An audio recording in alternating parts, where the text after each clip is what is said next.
Hello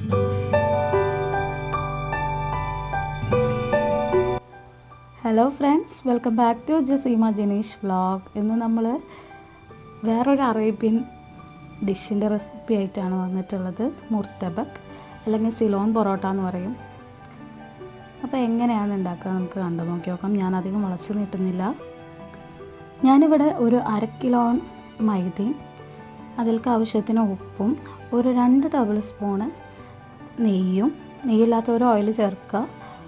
പിന്നെ ഒരു 1.5 cup പാലും വെള്ളവും മിക്സ് ചെയ്ത് അതും കൂടിയിട്ട് നന്നായി നമ്മുടെ പൊറോട്ടക്കൊക്കെ കുഴക്കുന്നതിലേരി നന്നായി കുഴച്ചെടുക്കുക.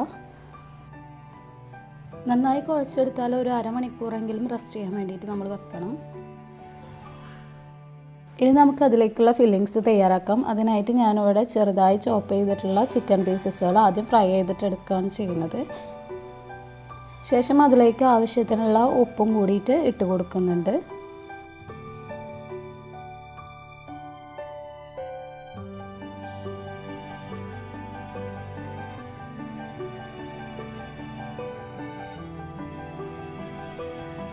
ഇനി അതിലേക്ക് നമുക്ക് കുറച്ച് കറിവേപ്പിലയും 1 ടേബിൾ സ്പൂണോളം ഇഞ്ചി വെളുത്തുള്ളി പച്ചമുളക് പേസ്റ്റും കൂടിയിട്ട് ആഡ് ചെയ്ത് കൊടുത്ത് വീണ്ടും ഫ്രൈ ചെയ്തിട്ടെടുക്കാം.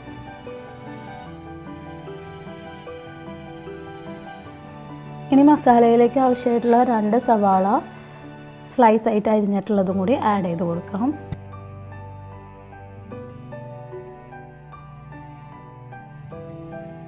സവാള ഒന്ന് ചെറുതായി ഒന്ന് വഴറ്റി കൊടുത്തു കഴിഞ്ഞാൽ അതിലേക്ക് ആവശ്യമായിട്ടുള്ള 1 തക്കാളി ആഡ് ചെയ്ത് കൊടുക്കാം. ഞാനിവിടെ അത്യാവശ്യം വലിപ്പമുള്ള ഒരു തക്കാളിയാണ് എടുത്തിട്ടുള്ളത്. നിങ്ങളുടെ തക്കാളിയുടെ വലിപ്പം അനുസരിച്ചിട്ട് തക്കാളിയുടെ എണ്ണത്തിൽ മാറ്റം വരുത്തുക. ഇനി നമുക്ക് അതിലേക്ക് ആവശ്യമായിട്ടുള്ള മസാലപ്പൊടികൾ ആഡ് ചെയ്ത് കൊടുക്കാം. 1/4 ടീസ്പൂണ് മഞ്ഞൾപ്പൊടിയും 1/2 ടീസ്പൂണ് കബ്സ മസാലയാണ് ഞാനിവിടെ ആഡ് ചെയ്ത് കൊടുത്തിട്ടുള്ളത്. ഇനി കബ്സ മസാല ഇല്ലാത്തവരാണെന്നുണ്ടെങ്കിൽ 1/4 ടീസ്പൂണ് ക്യുമിൻ പൗഡറും ജീരകം പൊടിച്ചതും 1/4 ടീസ്പൂണ് ഗരം മസാലയും ആഡ് ചെയ്ത് കൊടുക്കുക. പിന്നെ 1/2 ടീസ്പൂണ് മുളകും പൊടി. ഇനി പാകത്തിന് ഉപ്പും ഇട്ടിട്ട് നന്നായി വഴറ്റിയെടുക്കുക. തക്കാളിയും സവാളയും നന്നായി വഴന്നു വന്നു കഴിഞ്ഞാൽ നമുക്കതിലേക്ക് കുറച്ച് മല്ലിച്ചപ്പും കൂടി ആഡ് ചെയ്ത് കൊടുക്കാം.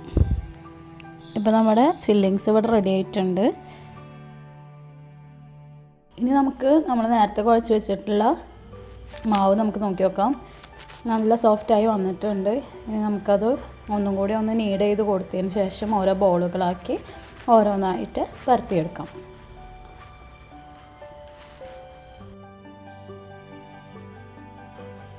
ഓരോന്ന് പരത്തിയെടുത്തതിൻ്റെ മുകളിൽ കുറച്ച് നെയ്യ് എടുത്തിട്ട് ഒന്ന് ജസ്റ്റ് ഒന്ന് ബ്രഷ് ചെയ്ത് കൊടുക്കാം.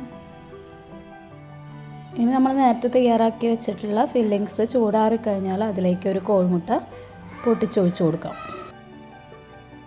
ഇനി ഓരോന്ന് പരത്തിയെടുത്തതിൻ്റെ മുകളിൽ നമുക്ക് ഫില്ലിങ്സ് വെച്ച് കൊടുത്ത് ഓരോ സൈഡ് മടക്കിയെടുക്കാം. നമുക്ക് ഇഷ്ടമുള്ള ഷേപ്പിൽ ഇത് മടക്കിയെടുക്കാം. ട്രയാങ്കിൾ രൂപത്തിലോ അതല്ലെങ്കിൽ ഇതുപോലെ ബോക്സ് ടൈപ്പിലോ എങ്ങനെ വേണമെന്നുണ്ടെങ്കിലും മടക്കിയെടുക്കാം. ഇതുപോലെ ഓരോന്നും ചെയ്തെടുക്കുക.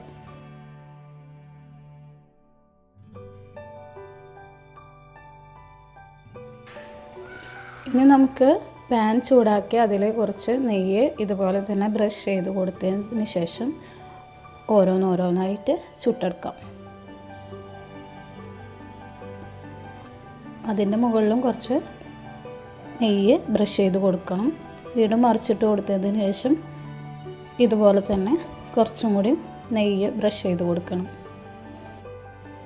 ഇനി ഓരോ ഭാഗവും വെന്ത് വരുന്നത് വരെ നമുക്ക് നന്നായി വേവിച്ചെടുക്കാം.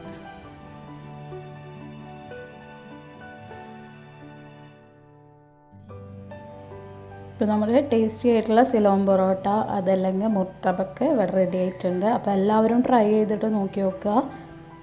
ഇഷ്ടമായവർ ലൈക്ക് ചെയ്യുക. ഇതുവരെ സബ്സ്ക്രൈബ് ചെയ്യാത്തവർ സബ്സ്ക്രൈബ് ചെയ്ത് സപ്പോർട്ട് ചെയ്യുക. അപ്പോൾ ഇനി അടുത്തൊരു വെറൈറ്റി റെസിപ്പി ആയിട്ട് വീണ്ടും കാണാം ഇൻഷാ അല്ലാഹ്.